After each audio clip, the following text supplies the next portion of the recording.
Empty hearts and neon lights, they're playing with my mind. Gotta get out of here tonight. Oh, I wanna run off and fly. And I'll tell myself it's fine to be alone, just to find somewhere that finally feels like home. Oh, oh, oh. I hate all this overthinking. Oh, oh, oh, oh. The more I swim, the more I'm sinking. Take me to a world of silver, no more heartbreaks, tears, painkillers. Take me somewhere unfamiliar, bring me back to where we started out. Get me out of now, to where we started out. Get me out of now, to where we started out. La la la la, oh, oh. Get me out of broken hearts and starting fights, turning truth to lies. Gotta get up, stop wasting time. Yeah, I wanna run off and fly. And I'll tell myself it's fine to be alone, just to find somewhere that finally feels like home. Oh, oh, oh. I hate all this overthinking. Oh, oh, oh, oh. The more I swim, the more I'm sinking. Take me to a world of silver, no more heartbreaks.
You have an incredible purpose to make a difference in this world. The purpose must be discovered and character must be developed, because great leaders aren't born, they're built.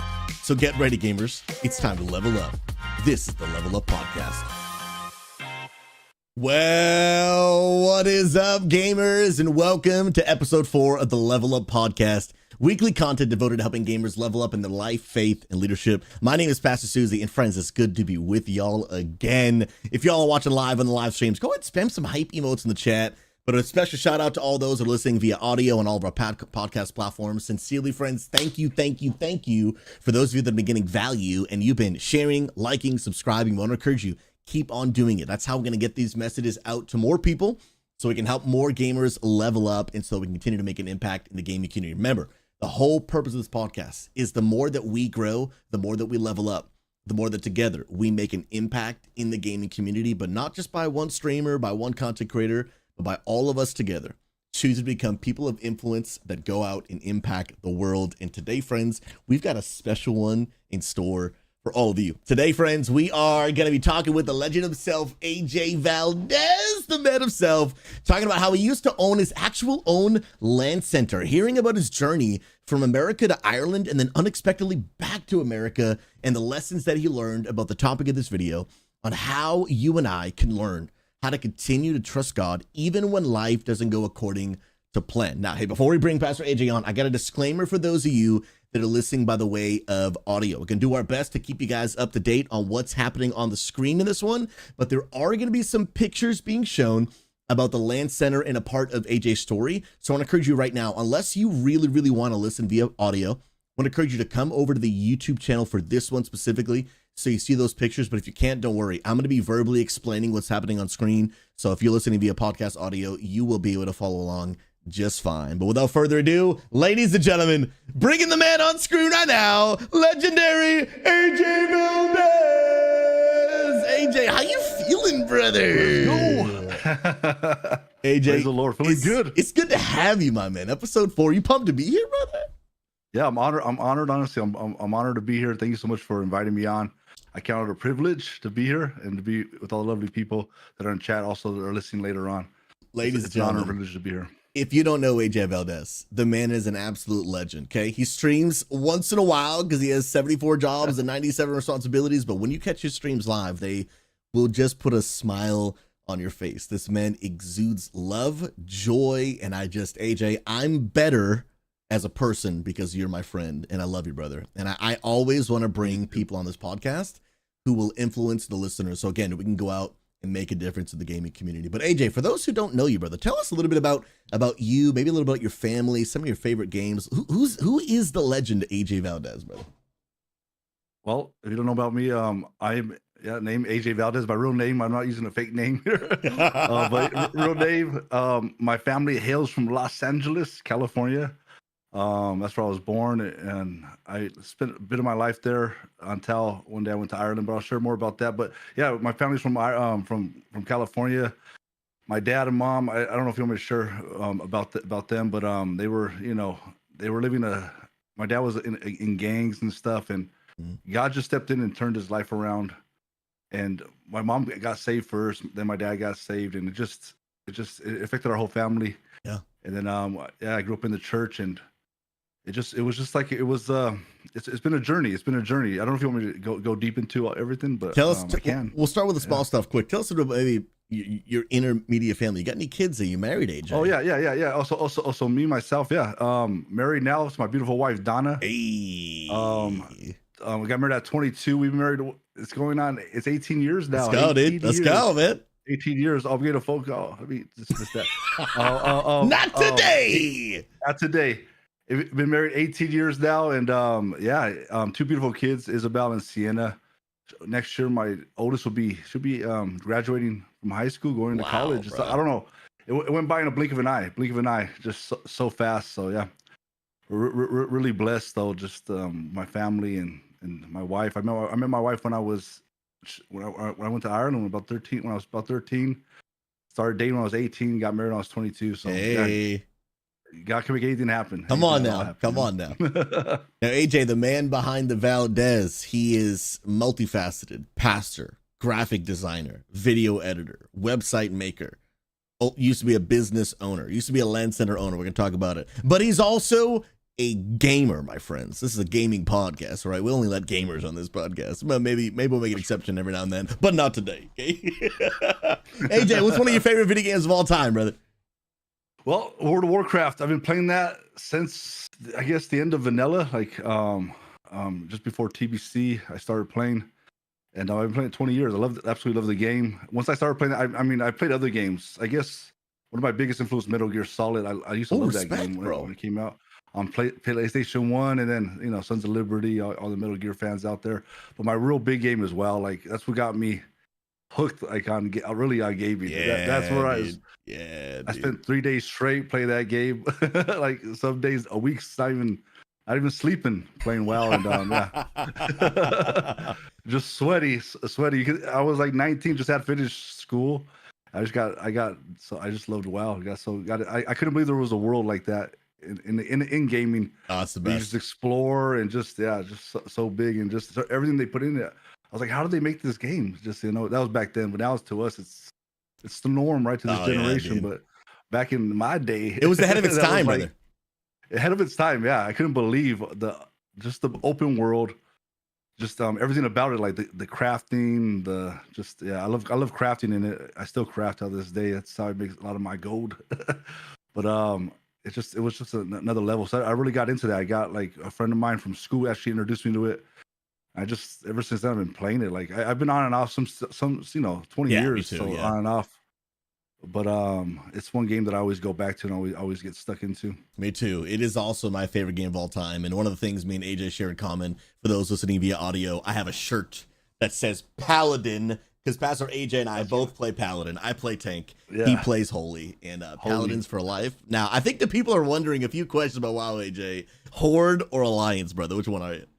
I'm Horde. I did start Alliance though. I won't lie. I had my first character was a gnome warrior, and he was an Alliance. But then once TBC came out and the Blood Elves, I know a lot of people. The Blood Elves. It was done. I went Horde and for the Horde and for the Lord, and I'm still for the Horde and for the Lord,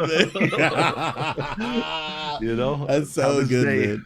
AJ, share with the people what's maybe one of your, and don't worry, stick around. We're gonna get to the good juicy meat of the episode, but what's one of your favorite World of Warcraft achievements you've ever gotten, brother? Well, in TBC, I got Gladiator Season 2. That's sweaty, Merciless. Bro. Yeah. A friend, so the friend I was talking about that got me into it. We went like him and his brother. We went hard into the paint, and we were just playing like nonstop. And that's when I really like TBC was when I was sweaty in the game. I was like, it was actually embarrassing too. So no, dude. Dude. We spent on the game. I look back like, man, we were just hours upon hours. Oh yeah, I was addicted. I had to really like check myself. But I was addicted. That's when that was for me. That was the best years of gaming too, because I didn't have many responsibilities. Yeah, we're young. We had nothing but time, brother. Yeah, nothing but time. So. It all changed though once you have kids. That's great. Yeah, I have. For those that don't know, PvP is actually my favorite part of World of Warcraft, even though I never do it. And I've always wanted to get Gladiator, and I never have, and I probably never will because of the time commitment it takes. But I live vicariously through AJ Valdez on this mysterious European account he used to have that doesn't have anymore, and then we're still wondering if it's a myth or it's real. But I digress. I digress. I still have the account. It's a joke that goes on right back. Tells me too. I have my EU account, but it's a whole long story. I don't want to get into that one.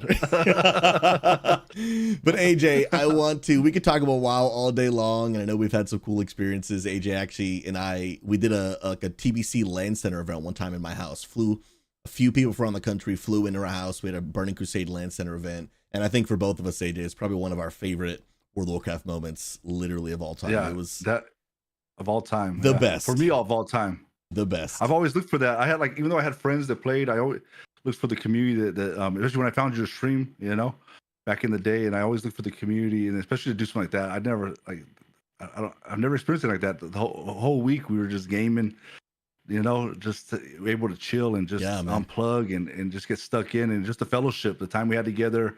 I remember Pap talking about his bucket, and it was just a good time. It was. And how we even after the stream, we hung out. We watched No Hit Jerome. We watched No Hit Jerome from your pool. Yeah. With the big screen, and like you had the screen up, the projector. And we're there at the pool watching more WoW. It was just what a week that was. Such an experience, man. And honestly, that's a lot of what we're gonna talk about today. Not that experience, but really just the LAN Center experience. If you guys have been listening to my content for even a short period of time, you've probably heard me say the word LAN Center so many times, because I think the deep connection that happens when you get to sit next to someone across the table and play a game together is such an opportunity for relationship, for ministry, for bonding. Love Discord. I love being an online community, but I think most people would agree, if we could all sit in the same room once in a while, play a game, it would just be a dream come true. And that's what me, AJ, and a few others did for almost an entire week, and it was a dream come true. So we're going to get to that. Make sure you stick around. But really the topic, AJ, today, as we take more of a serious approach for the rest of this conversation, is really the concept of like, man, life doesn't always go according to plan. It just doesn't.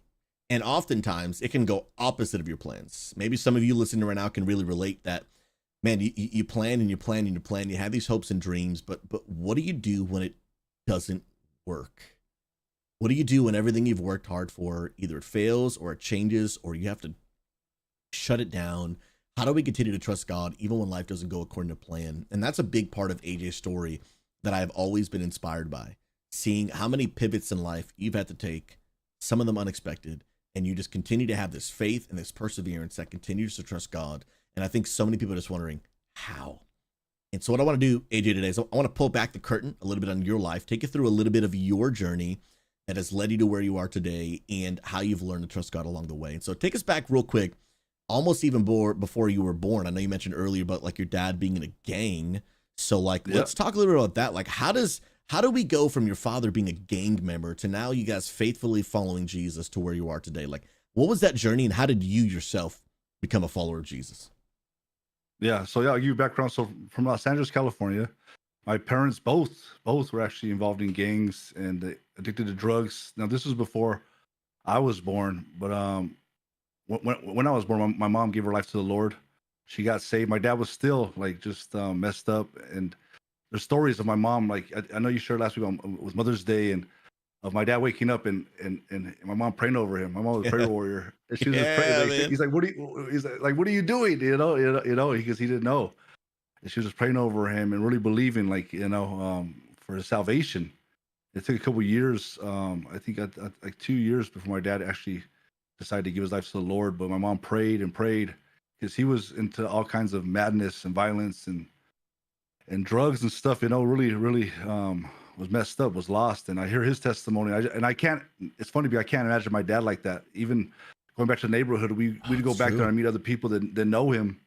They tell me all these stories about your dad. He did this, and I'm like, I just can't imagine, because I grew up with my dad being a Christian, being saved, being a minister. You never got to see it, I never got to see it, but I hear all the stories, and I just trip out like, no way, And God just turned our family's life around. And I remember just being young, and my parents, they were like, maybe one day we'll go overseas. They would hear a lot of preachings about maybe one day you're gonna be missionaries in different countries, and I remember my mom shared it just last week about it.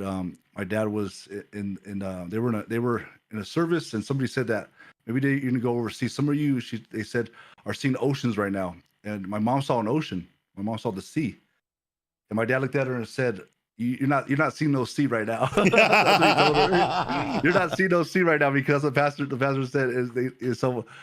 But it took a little while. But eventually, my dad. I remember 1997. That's when we moved to Ireland, and we were at a conference, and they came to my dad. And at the time, we were in South Central Los Angeles. If you guys probably know Compton, straight out of Compton. Oh, okay. That's where we were living at. It's a notorious area, really bad. And my dad was running a church there with another pastor, named Mark Garcia, and my dad just thought the call to go overseas. And the year before, they had went like all over. They went to Switzerland.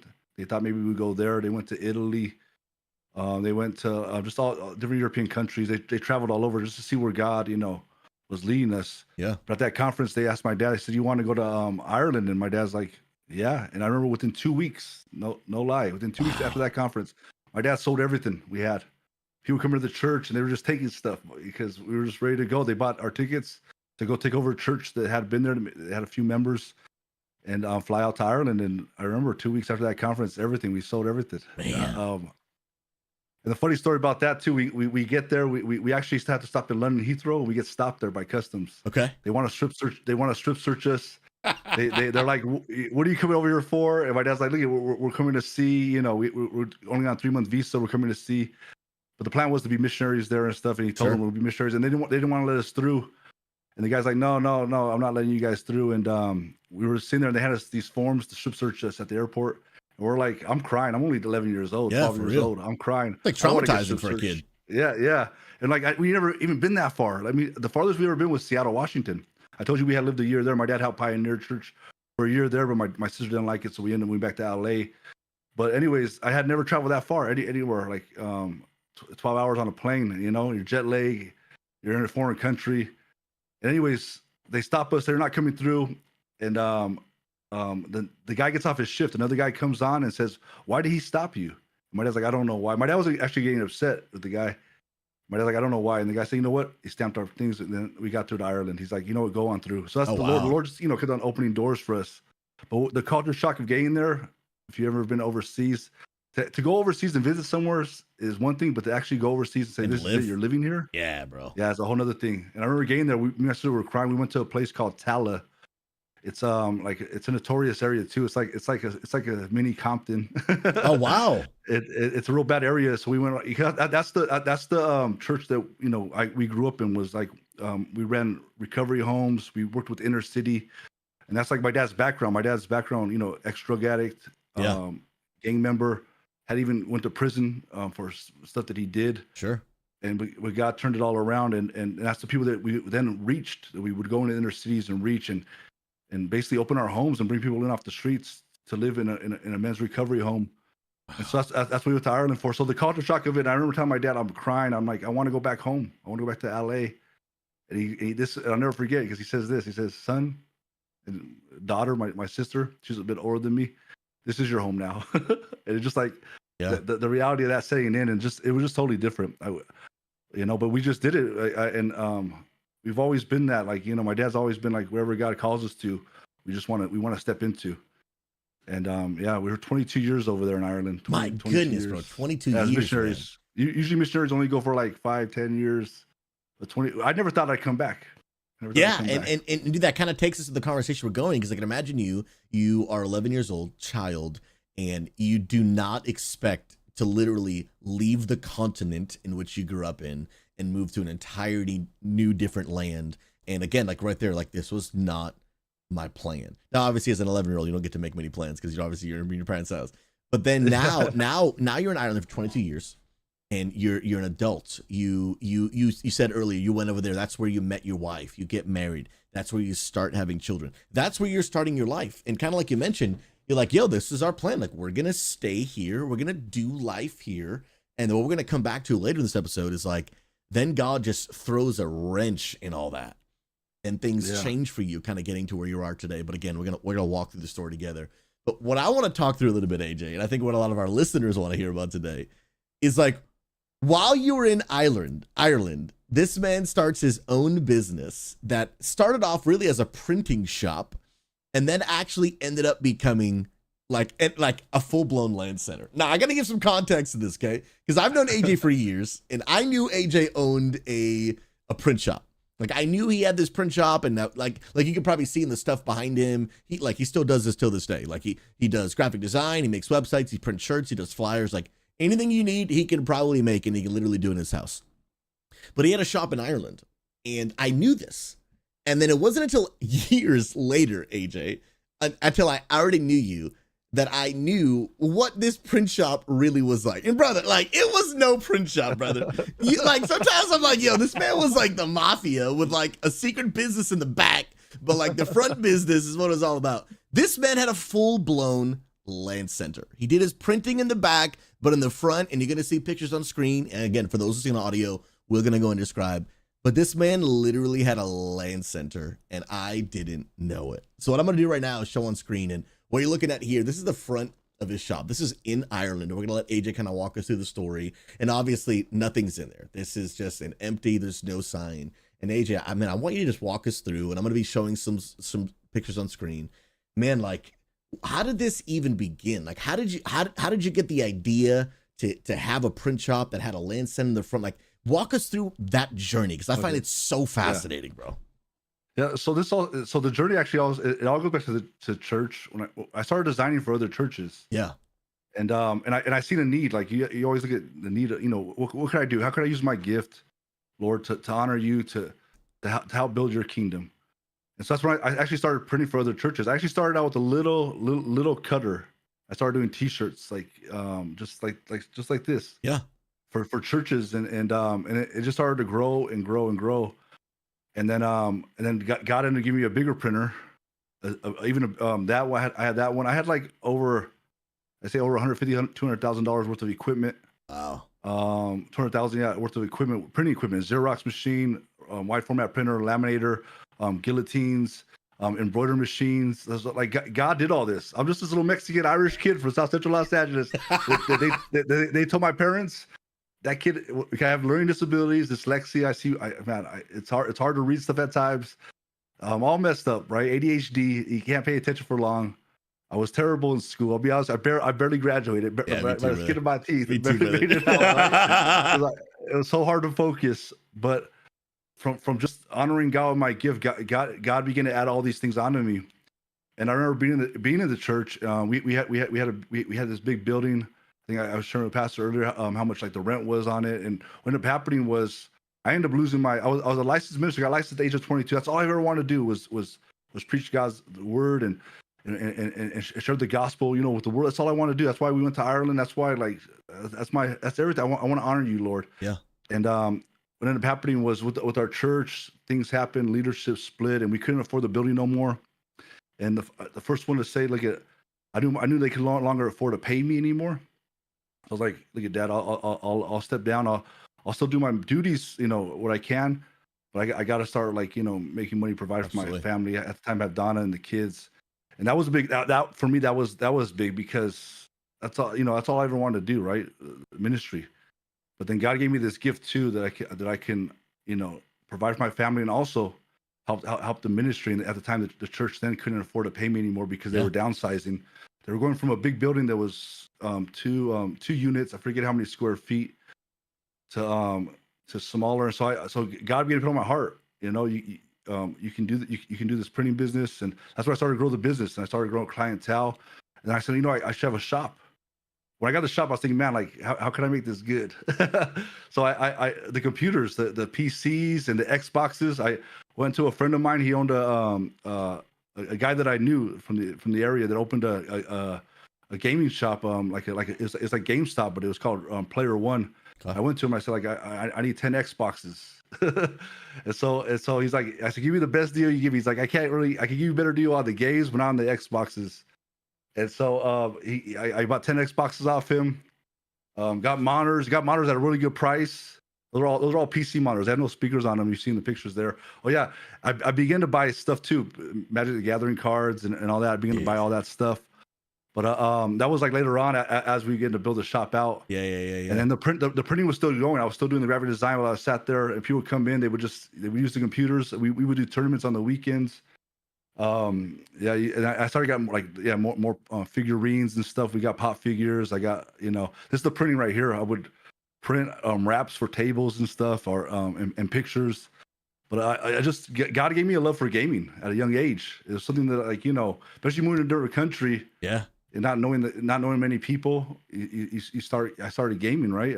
I got a PlayStation. I remember I got a PlayStation 1, and That's when it all started. Metal Gear Solid, Resident Evil, all those old games. That's when it all started. Like, and then I just got once I experienced MMO, that was it. And then I started gaming. I bought it had like 6 Dow PCs, and then I built a custom one.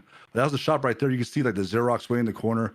We sold like snacks and stuff. So yeah, it was good. It would be packed out. Look at all the people that come in. We do FIFA tournaments. FIFA's a big game over there. It's like Madden, I guess, over here.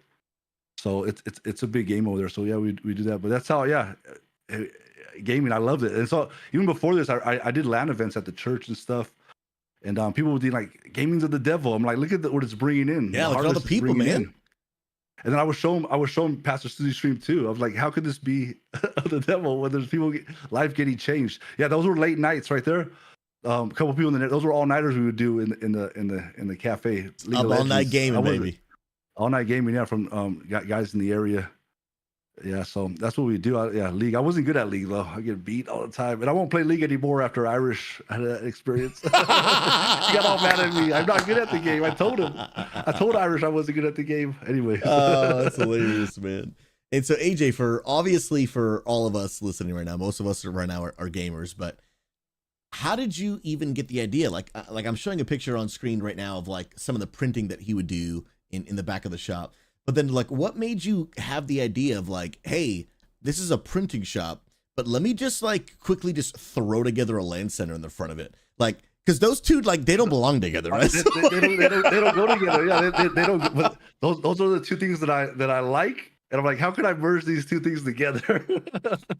how could I bring gaming or printing together, you know? And I just did it. That's so crazy, you know, man. I thought I was crazy and stuff. They were like, "What is this place?" If you would come in, like, "What is this?" I'm like, "Well, you can use the internet, like internet cafe, gaming. And we also do printing and stuff." So people would come in, and it's funny. A lot of the people that would come in, like their children come in. Yeah. I would print for their parents, like business cards. Like one of them, two of the twins. There's 2 twins that were in the area. My sister still lives in that area. There's 2 twins that would come in, and they actually gave their lives to the Lord. They actually came to church from coming to the cafe, and they gave their lives to the Lord. Their mom was a therapist, and she got her business cards printed off. So it was like the Lord just was able to bring the 2 worlds together. I know it doesn't make sense, crazy, right? I'm curious, even just from the business perspective, when obviously you started as a print shop, but then you started merging the LAN center into it. From a business perspective, even from like a sales standpoint, what did the business merge into? Even from like how much of your business was actually printing versus how much was like the LAN center and people coming into play and then selling the Magic the Gathering cards? Like what was it half and half? Yeah. Like where did the revenue even come from? The revenue was majority of the print because those were big. Like I had big contracts. Basically the LAN center, it would run itself. Like it was enough to cover the rent and the utilities. Okay. From what I got from the LAN center, but it wasn't like, you know, huge money compared to the print because I think I shared with you, I print big murals. I will wrap whole rooms. I don't know. I ever show you those pictures? You did. Like I do. Show me the bus you wrapped. Yeah, double-decker buses, and those were like the revenue from that was way more than I could ever make on the LAN center. But the LAN center was because I'm always wanting to reach. I want to reach people. Yeah. And I want to bring people in, and like so that's why I was there, and I was able to talk to the youngsters that were going through stuff, and a lot of them came to church. They ended up coming to the church, even though it was far away, all the way in Dublin, because this is in Kildare. This is the next county over. It's not really far in terms of Ireland. It's far. It's 30 minutes right from the city. It's like an eternity away. But in Ireland, that's far. In Ireland, my sister would tell you, I see her. It's far in Ireland. Like I would dread to drive 30 minutes. I come to California now. 30 minutes doesn't even get you to the store over here. You know, it's a whole different world. But they would come. They would come to the church, and a lot of them, you know, just from being gaming with us. And so God really used. That's why I was thinking, like, how could I still reach and do what I love to do? I love printing. I love graphic design. But I love the gaming and the fellowship part of it, and having like-minded gamers that I can, you know, that know the lingo, know how to talk to each other. So it was just great. Dude, gaming is just such a medium to connect people, man. Like whether it's like in this situation where you're using it mostly to connect with the youth, but even just like the average age of a hardcore gamer being 33, 34 years old, around our age, and it's just such a medium to connect people, bro. And I love talking LAN center, especially when it's mixed with ministry. because that is like my life goal, man. To just one day own a community center that is just reaching people, bringing people together, like as a place to really just like, this is what Jesus did. He just sat across the table with people, spent time with them. I think video gaming is like just an incredible way to do that. And we're gonna come back to eventually what ended up happening with that LAN center, but a little bit more that I want to pull out of AJ. First of all, I've got a picture on screen for those that are listening via audio. You are seeing the before of his LAN center. This is literally just like basically a concrete slab. The floor is just dust and dirt. And AJ, like, it's so inspiring for me to see what you did, brother, to take this empty nothing space. Like it for me, it's like, it's the big dreams of like, you know, they started in the garage and they had nothing. And then to see what you turn it into, what was that journey like of like creating this space from nothing? From nothing, yeah. I like my budget. I had like $10,000. I really that I had, but I needed way more. Yeah, that won't get you very far, brother. yeah. And so little by little, like the electrician that helped me with this is a friend. There's another picture there of my friend, Aiden. He's the one that helped me build everything. He's like a brother to me. We call him Desi. His name's Aiden though, but he helped me build this. His brother-in-law was an electrician, and he said I could pay him by the week and pay it off like that. And so he did all the electricity. I installed the wooden floors and the ceiling. We installed all that.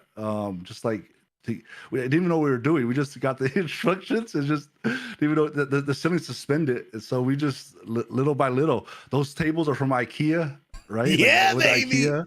Just had to make this photo right here. The great thing about this, none of these guys are saved. These are all guys from the area that dude. We do all nighters with. They would like, can we have it for all night? I'm like, yeah, I'll stay with you guys, and we would game. We would do D&D. That's my first D&D game was with them. Dude. The guy with the long hair there, you see in the first picture. Yeah. He was the GM. He was the game master, the dungeon master. He's the one that ran it, and that's my first D&D, and we just had a good time. It was a fellowship.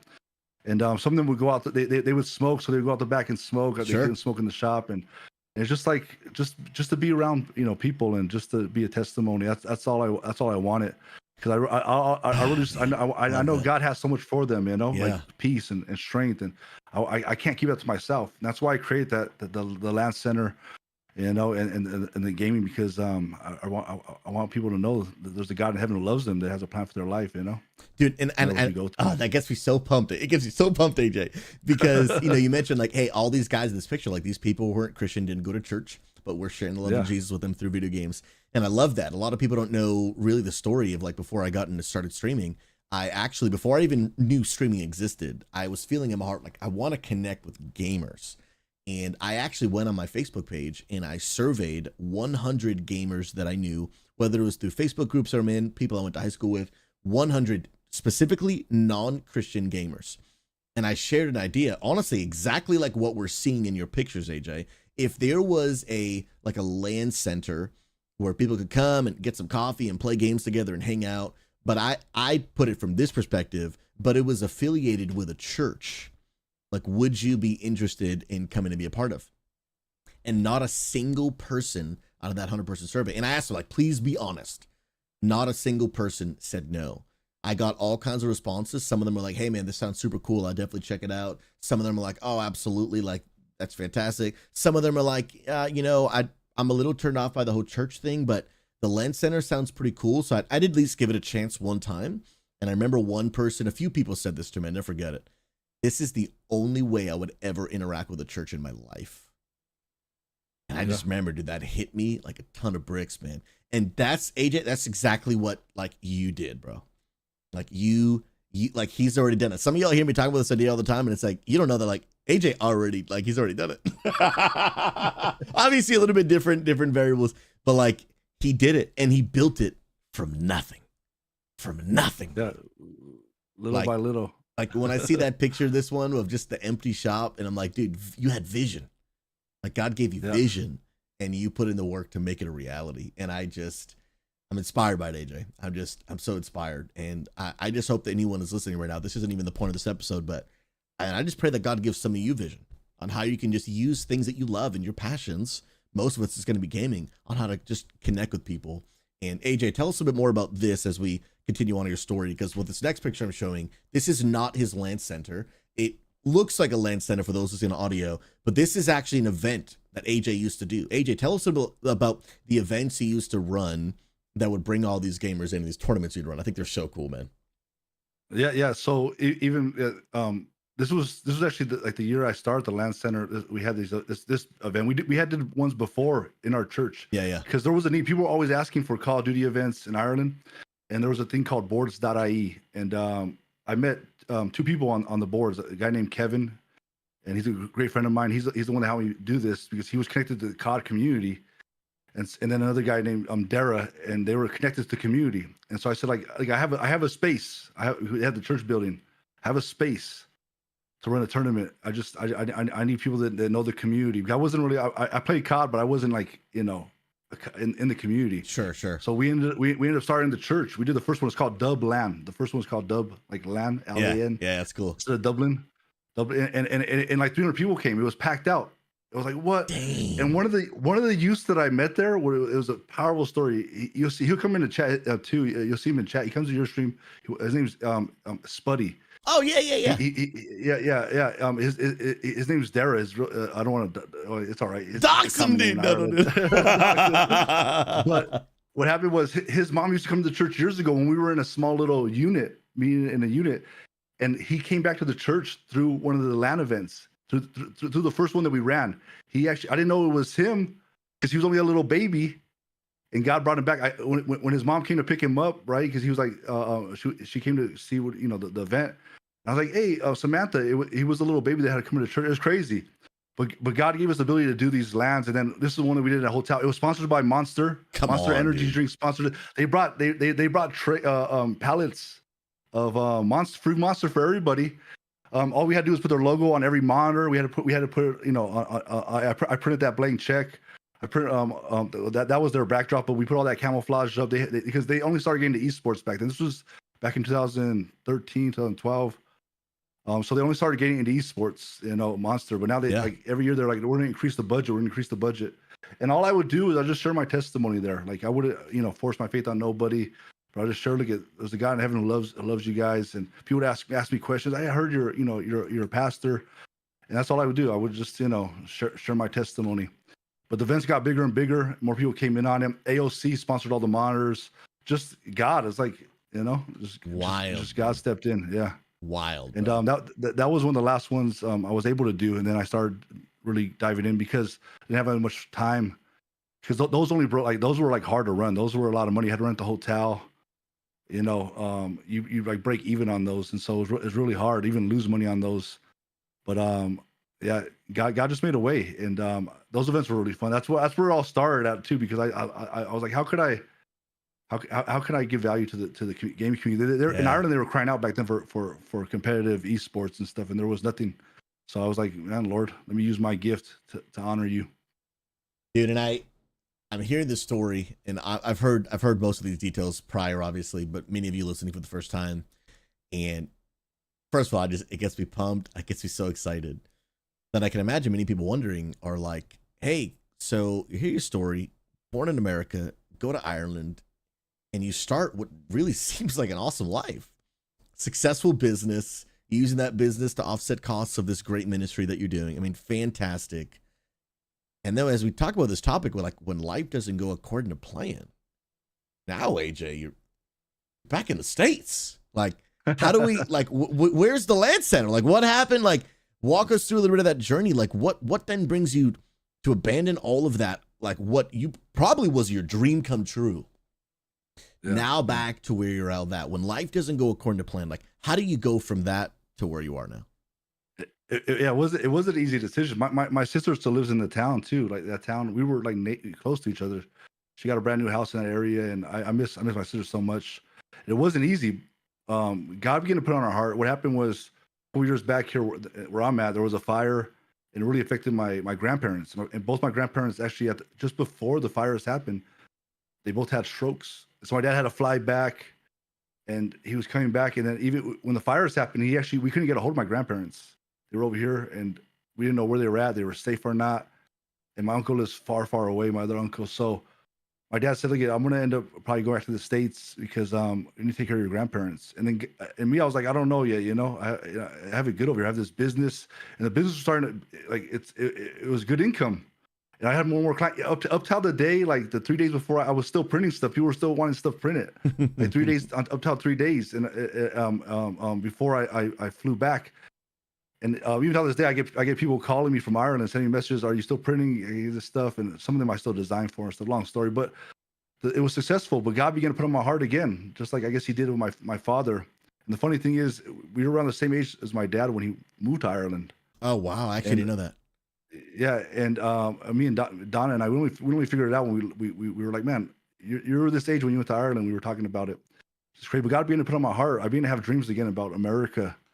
And about coming back here, and I never had those dreams. Like I never, and also for my grandparents, like man, I spent 22 years away. We would see them. We'd come back for like a week, but really like that relationship with my grandparents, You was just like weren't close non-existent. anymore. Yeah, close anymore. And and so God began to put on my heart, like maybe it's time for us to go back. And I always told Donna that when I got married, Donna told me, "Look, I'm marrying you, but understand, I will never move to America with you." She told me. And the family too. You're never taking our Clear sister to America. expectations. I love it. Yeah, they told me straight out. And Donna's like, when you meet Donna, she's very patriotic. She loves her country. Her island. It's her island. She loves Ireland. And when I came to her, I said, "Look, God's put on my heart. Would you be down? I think God's calling us back to America." And that was a test, because if she would have said no, I was like, "Hey, maybe it wasn't God, Sure. But when she said yes, I didn't need nothing else. I was like, "Oh my goodness, I know it's you, Lord." Because Donna, like, you got to understand, this was the deal when we got married. This was something she said to me, and like it's like the only thing she said to me. I'll never move to America. And when she said yes, and I was like, "Okay, God is calling us back." And I tell you, it was another big step of faith to sell everything, to sell the business, to sell the shop. Like, we put all that money into it, and to sell the printing business. It was, I had a couple. That was even coming back here. It was a step of faith, because I didn't know what it was going to look like. The step of faith. Even when we got back, it's like, well, it's just a step of faith. God brought us. But I tell you right now, God provided every step. I have so many testimonies. Come on. I haven't got enough time in the podcast. So once just being obedient to God's word, being obedient to what He has for you. Yeah. Stepping into it and just walking in it, right? Like some people thought we were crazy. Even the guy because I had a big contract for children's hospitals and nursing homes, and I did all this. I did 100% of all this guy's printing for all the. When I told him that I was moving back to America, he's like, "What's wrong with you? Why would you want to bring your kids back to there and all the violence?" And the enemy tries to come and throw doubt in your mind, and why are you doing this? And like, look what you have over here. Look at the business. Like, look, and it was. The enemy comes right away. It comes at you, and you start thinking, But I knew. I said, "This is what God has, and I'm doing it. Like I got to be obedient to God." So I sold everything and moved back. And even when we got here, it was a shock. Getting back, experiencing it one shock to another shock. You moved across the country. Yeah, right? Dude. I just did it like 3 weeks ago. Yeah. Like you prepare yourself for it, right? But actually, when you come here and realize, like, whoa, this is happening. I just moved my kids and my wife all the way back to America, all the way to America, where I needed to get their visas within 3 months, right? And like, wow. It's just like, yeah, it was a lot. But I tell you, God, how this day, when he calls you, when you step into it, He provides every step of the way, way. Dang. And He just, there's so much I haven't got enough time on the podcast to tell you everything that He's done in these last it's going on 7 years, nearly 8 years, about 6 months, it's 7 years now. It'll be 8 years next year. So yeah, I haven't got enough time in the podcast to tell you He's done so much. That just means we got to bring you back for another episode, baby. He just increased the faith. He's always working on our faith, always working on our hearts and building our faith. Always there's tests of faith, but like I tell you, once you trust the Lord and keep on going with Him, He gets you through it every single time. It's awesome to see what He can do. He's not limited to any continent. Come on. He's the God of all things. Let's go, man. And AJ, I have a massive amount of respect for you being willing to make that choice in obedience, because one thing I can relate to, AJ, is the joy of what feels like accomplishing what you've been dreaming and working towards. We talked about it last week, and last week's episode. If you haven't, I want to go back and check out where I share the story of when our church started up, opening up our own LAN center. And we had been working towards it for years, finally had it. Ours ended up getting shut down due to COVID, but that was what felt like this thing being taken away, doing an uncontrollable circumstance. But that wasn't your story. You actually chose, like, you gave yours up to be obedient to what you felt God was asking you to do. Was there any part of you, AJ, that was heartbroken? Was that a struggle for you? Or was it just like, whatever God wants, I'll just do. I'm not even emotional about it. Or was it like, this is a sacrifice for me? No, it was. And even my sister, like me and my sister are close. We've been, real close. Like, she's my only sister, and we're close. And it's even hard to be away from her now. Like, I miss her. But just even coming over here, I said the culture shock. And then you realize that you're out here. And then when I first got here too, that money that I sold the business for, once you start turning on utilities, start paying the rent, you got to buy a car. That money goes like it's like water, like awa. It's gone, like you know. And then even I didn't even have enough money to put their visas through. I was like, when it came down to it, I was $2,400 short for their visas. And I was out weed whacking, because when I was out weed whacking and I was out there digging trenches and stuff, just doing whatever I could to get the money. I was like, did I make a mistake, Lord? Like, was it you, Lord? Was it you that told me to come back here? Did I mess up? Did I miss something? And even then you're like, that doubt sets in. And I'll never forget, I was supposed to go out weed whacking that morning. I gotta get this 2,400. Instead, my dad, he's Assembly's God pastor. Yeah. He ended up great opportunity. That's how I even knew when we got back. Assembly's God church here in this area, right around the corner, needed a pastor. And they asked my dad, can you take over this church here in Lake Isabella? We didn't even know about it until we got here. The lady's like, you're a pastor? We need a pastor. And so my dad would be able to Assemblies of God at our campus up in Bakersfield, and he was just the right fit for it. So that morning, every Thursday they do early morning prayer, and I'm like, I gotta go out here weed whacking. I gotta make this money. And the Lord's like, no, go to that prayer meeting. I'm like, Lord, like, do you understand? I need this money. Like, we're gonna get deported. We're gonna get deported. We're or they're gonna get deported. I'm an American citizen, but anyway, we go to the prayer meeting, pray, like, nothing happens. I'm like cried out, Lord, help me. There's tears coming out. I'm crying. Because I don't want my family to have to go back. Absolutely, I knew this was you, Lord. I knew this was you. I knew you called us over here, and like it's not always easy, right? You take that step, and it's like, man, like and God just building your faith. And I walked out, and I got in my car, and I realized I forgot my phone, so I jumped out of the car, ran back into the church, and as I'm walking back in, there's a woman from the church there, and she hands me a piece of paper. And she's like, I don't know. God just told me to give this to you. And I grabbed the paper. I'm like, what? What is it? I open it up. It's a check for $2,400. Bro, that's so nuts, dude. The exact amount. And I'm like, what? Nobody's ever done that for me like that. I'm like, what? Lord. Come on. Lord. Like we could go try to, like, I could have went weed whacking, try to figure this all out myself, burning myself out there. Like, it's hard. That weed whacking is hard. Out in the 110-degree heat. Like, it's hard, like snakes, everything. I could have just burnt myself out when, like, God's like, I got it under control. You're gonna go kill yourself and do this, and God just had it under control. And I was like, man, Lord, don't let me ever doubt you again. Don't let me doubt. He can just do stuff like just you never, like, we try to figure out how you gonna work this out, God. Yeah. How's it all gonna work? And maybe if I do this or if I sell that, what can I sell? And God just already he has it sorted. He has it sorted. You gotta just trust him, be obedient to what he says, And that blew me away. That really blew me away. He knew exactly what you needed. Exactly, to the exact cent. To the exact cent. And here's one of the reasons, AJ, I think why you and I are such great friends. And I really would encourage people to, let this statement just hopefully wrap around your mind and heart. I believe God rewards radical obedience. I believe that God rewards radical obedience. Sometimes we want to be a little in and out. We want to be, half and half. We want to be, I'll be a little obedient, but little obedience is full disobedience.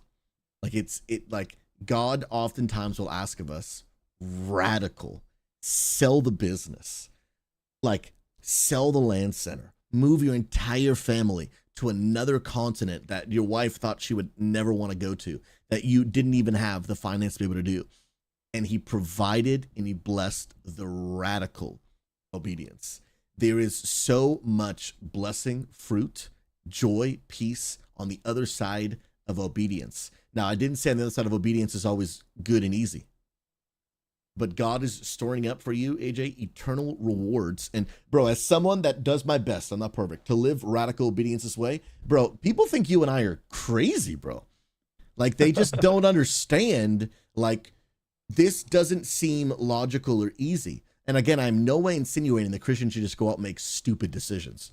Pray about it, fast, get some counseling. But I'm telling you, like Moses probably looked pretty stupid when he's running up with all these Israelites and the Egyptians are chasing him and they're all asking him, Moses, like, where do we go? And they're probably standing at the shore looking, do we go left or do we go right? And Moses is like, how about we go straight?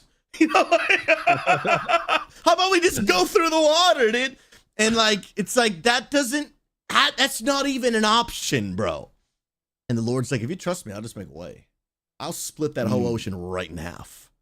I'll give you an option C you didn't think was possible. But even on the other side, you think like, oh, well, Moses crossed the Red Sea and then life was great. No. No, it wasn't. But today, Moses stands before God with an eternal reward. God rewards radical obedience. And I know even for you and I, man, like we get misunderstood. And I'm just out here like, hey, dude, we just obeying the Lord, man. Whatever that looks like financially, whatever it look like. You never lose when you obey God. Period. Doesn't mean it'll be easy. I can't, like AJ, I have so much respect. I'm like, the dude had the LAN center and just like gave it away. Because I almost had mine, dude. And if it wasn't for COVID, I'm holding on tight, And I'm like, dang, the radical obedience. And AJ, I want to honor it. I want to, because here's the deal. Some people might think it's crazy, but the Lord is pleased by the obedience. Like, pleased by it. Like, Scripture even says, like, obedience is better than sacrifice. Like, so many people want to live a sacrifice-filled life. Well, look how much I'm doing. Or look what I'm accomplishing. Or look at this. And look how hard I'm working. That's great that you're doing all these things. But is it even at what God asked of you? Obedience is better than sacrifice. And when I see your life, AJ, I'm like, man, like, this guy's just out here just being obedient to God, even if it's challenging for him and for his family. And especially when it goes against your own plans, man.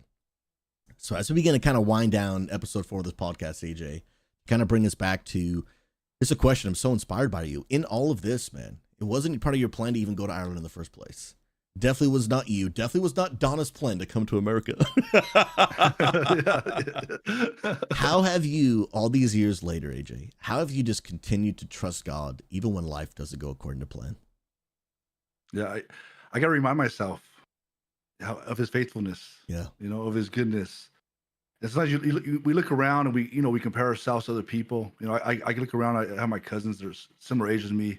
A lot of them are really successful. Like they have these nice big houses. They have a lot of these nice material things. I always go back to like that. It's nice to have those things. There's nothing wrong with having those things either, right? They're blessed.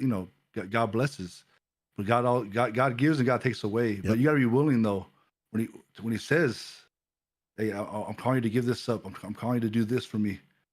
That's all I always wanted to be. That's been my desire. Growing up, I always wanted to be a minister. I want to preach God's word. I want to get as many people names written in heaven as possible.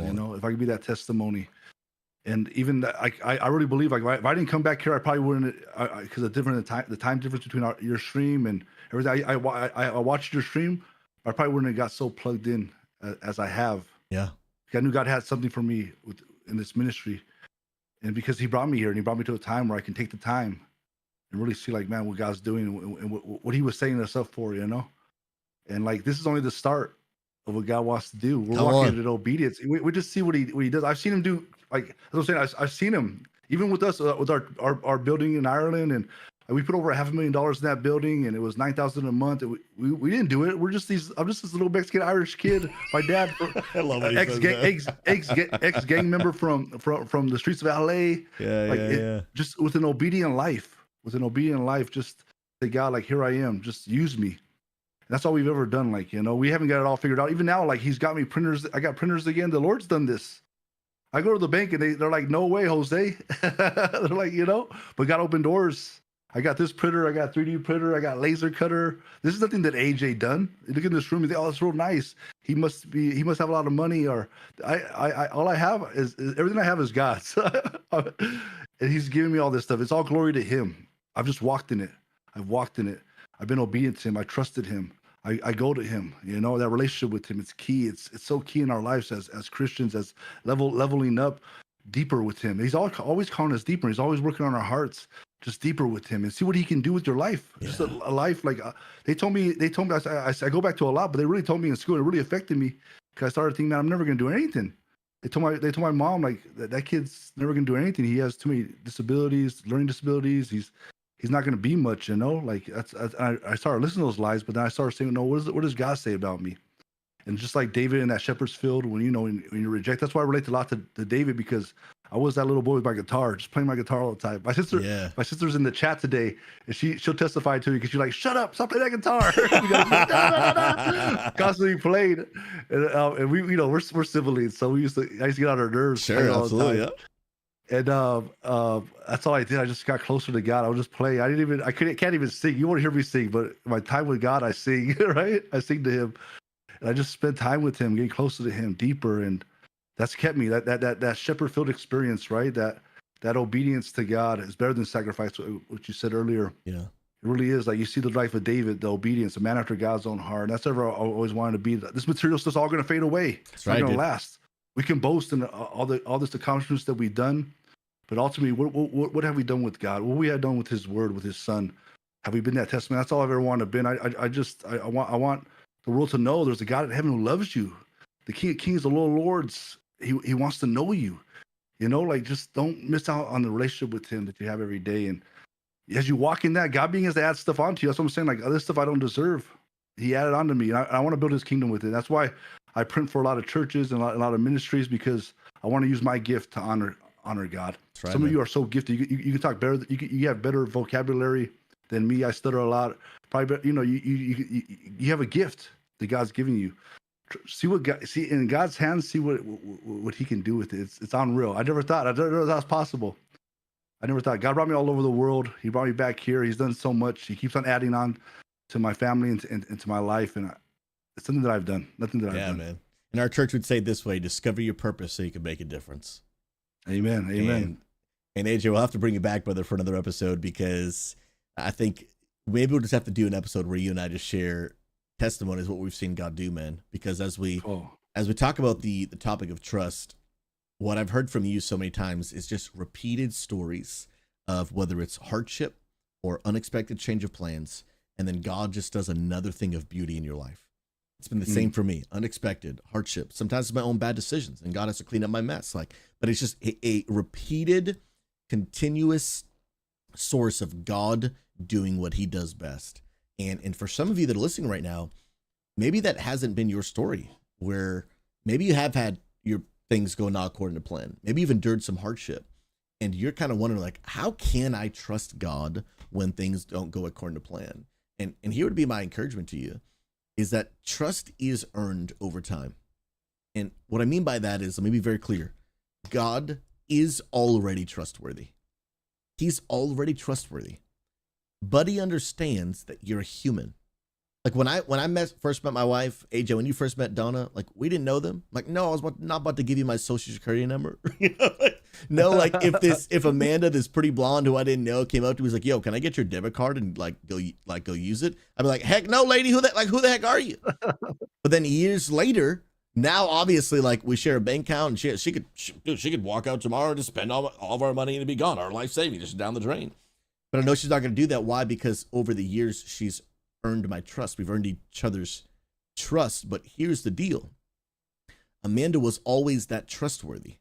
I just didn't know it yet. She didn't become more trustworthy. She was that same person from the moment I met her. I didn't know it.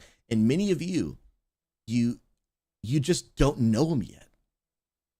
Your plans are changing. You're afraid to take that step of faith. You're afraid to maybe do something radical like Pastor Ade is talking about. And you're afraid to do it because you just don't know if God's going to come through. Now, let me be very clear. Seek counsel. Make sure you're praying. Make sure that you know if you're going to make a decision that it was God that called you to do it.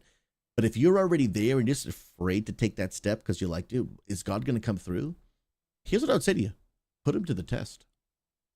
Let him prove to you what he already knows that you don't, that he's trustworthy. Because we got stories for days of us wondering, is this going to work? God, can you really do it? And then we just jumped and he was like, I got you. Watch me cook. And he just like made it happen.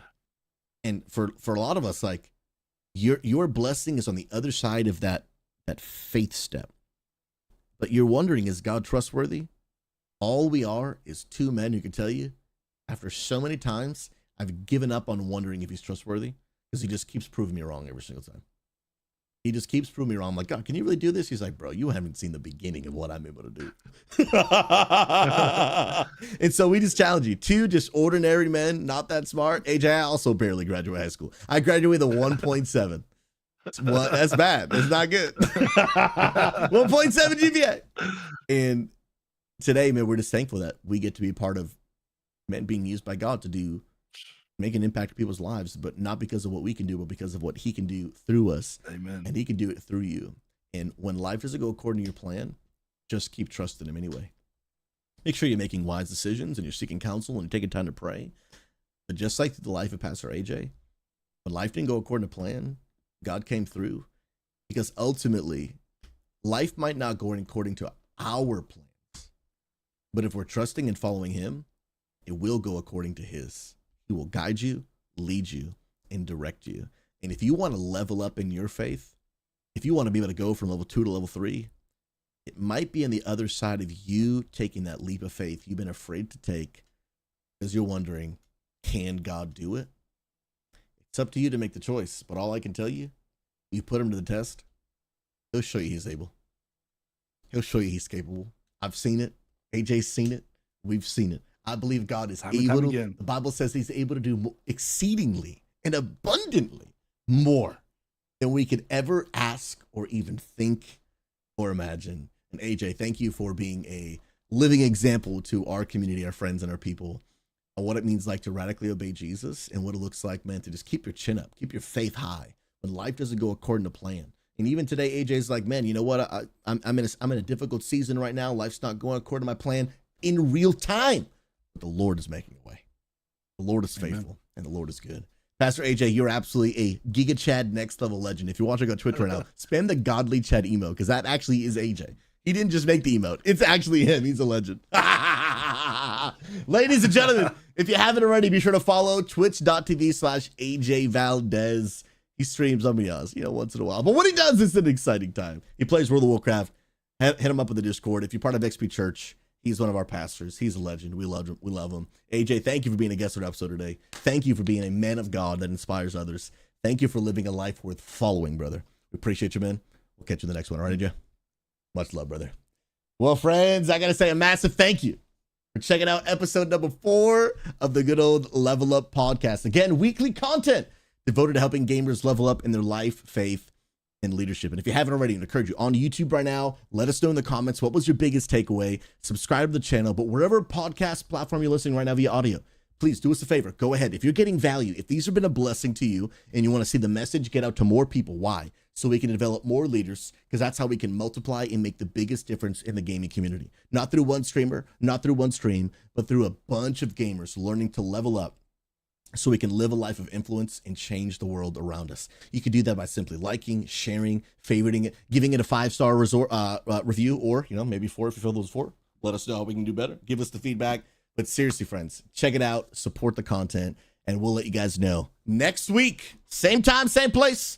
Live streams Wednesday at 5 p.m. Eastern, and then the podcast and the YouTube video go live on Thursday. You guys are amazing. We appreciate you. And remember, friends, if you want to be a leader who starts influencing the world today, you can start right now by simply being kind.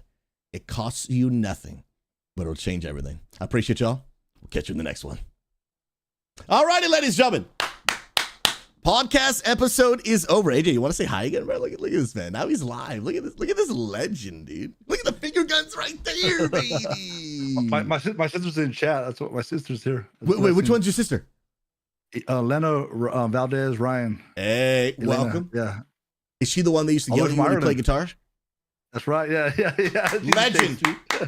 Absolute legend. I'm like la bamba. Oh, I love it. Guys, thanks for hanging out. We appreciate y'all. Y'all have been absolutely S tier. The legend. So Love you AJ, guys. we'll have to bring you back, bro. Yeah. Gonna There's have so to much bring you more. back. I could We'll do a talk for testimony days time. about the goodness of God. Story after story after story after story, bro. Story overload, man. I know, it's overload. It'll be Overload. amazing. It'll be amazing. Amanda, thanks for hanging out. That's the beautiful wifey. Dualistics here. Trainer is here. Combat Possum, Hoagies, all the beautiful people. Seriously, guys, hope y'all were blessed. We're gonna head out. I literally need to edit this video, and then we are gonna go ahead and send it over to AJ. He's gonna upload it to YouTube. It'll be live tomorrow. But speaking of YouTube, I actually literally just uploaded a video a few minutes ago on YouTube about the WoW one button rotation. So if you guys have not already seen, AJ, have you tested the one button thing in the PTR? No, I haven't tested Bro, it. I you see you gotta doing it. check- It's insane. Bro, you gotta check it out, bro, because thing is legit. I know. I'm gonna post a link in chat if you guys are looking for more Suzy content, even though I am leaving. You guys can check out my new video. Give it a thumbs up, watch it all the way through, put a smiley face in the comments. All of that helps the upload so stinking much. And that is gonna be I'm gonna get the link in the chat. Wait, did it not go live? Dude, I scheduled you to go live at 3. It's 3:08. AJ, this thing is broken, brother. This thing is broken, bro. What is the problem? ¿Qué estás haciendo? Yes, scheduled. I have it scheduled. Why is this not working? Scheduled for 3 p.m. Oh, tomorrow. Changing it. All right, I lied. It didn't go live 8 minutes ago, but it is going live right now. The date was wrong, brother. AJ, what an absolute throw, dude. What an absolute throw. All right, video is going to be, wait, hold on. Here we go. Publish. There we go. All right, video's live. I'm posting a link in the chat. Y'all go watch it. Again, I show the DPS test between the World of Warcraft buttons if you guys want to go check it out. Here is that link. And AJ, I'm telling you, bro. This one button comes out, you and I are finally going to be pumping, dude. That's right. We're finally going to be pumping, dude. I'll be playing all the classes that I can never play, like Warlock and the other one, Demon Hunter. I never played them. Bro, for real, man. Wait, is Pastor Influence live already? Can we raid him? Is he already live? I know he goes live tonight, but I honestly don't know what time. Let me see. Let me see this. Is he live? That'd be sick, bro. Little post-podcast Pastor Influence, dude. Dude, he is live. What a perfect moment. Hoagie's coming in clutch, dude. Guys, we're going to go host across all platforms. He's only live on Twitch. I know we got people watching YouTube, Kick, and all that stuff. He's only live on Twitch. Twitch.tv/Pastor Influence.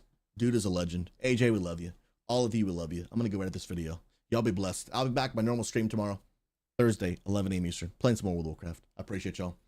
AJ, wave to the camera. Finger guns. Do things. Hadouken? I don't know. Hadouken's on it. Somehow the camera turned off. That was weird. Do it again. That was so weird. All of a sudden the camera was like, nah, bro, I'm taking a vacation. I love y'all. Y'all beautiful.